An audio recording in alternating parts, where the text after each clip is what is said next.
what has never really been appreciated totally was that he was probably the first designer who was involved in a total lifestyle.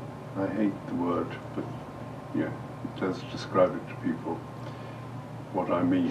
In other words, he was interested in the product, but he was also interested in the life that surrounded it. He was interested in the garden, he was interested in food and hotel keeping. I mean, the whole, very much the same sort of thing that I'm involved in. And so he was much more than just a designer and maker. I think that it hasn't been appreciated that he was much more than just a designer, because he touched so many different areas of activity in his carving, stone carving, and wall building. And I mean, I just looked at a photograph downstairs that I hadn't seen before of a stone staircase, and I built one practically identical in our house in France. I had water running down the side of it, and I mean, I found myself thinking, gosh, our ideas are really very, very similar. And the whole, one of the things that I think was very, very important, and I wish I'd done, was Gordon's sort of learning process.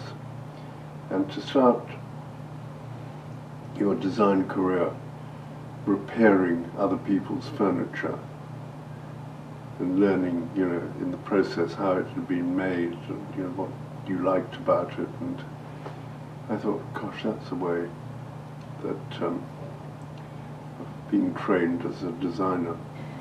And that brings me on to asking you about design museums. It's obviously 20 years ago since the Design Museum, the foundation, and now we have this museum.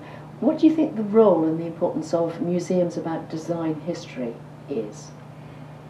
I think it's of enormous importance to children, and certainly I imagine this museum will be filled with charabankfuls of school children. Certainly the Design Museum in London is absolutely filled with kids from day to night. And I think it helps them understand the meaning of design. They're all interested in design, enormously interested. And to be able to go and see it here in 3 dimensions, look at the drawings and look at the understanding the process of making things. I mean, one of the things I deeply regret, and I guess Gordon would too, is that there is hardly a furniture industry left in this country. All the big names of furniture have disappeared. And to me, and I guess to Gordon too, the whole process of making things is so important to a society.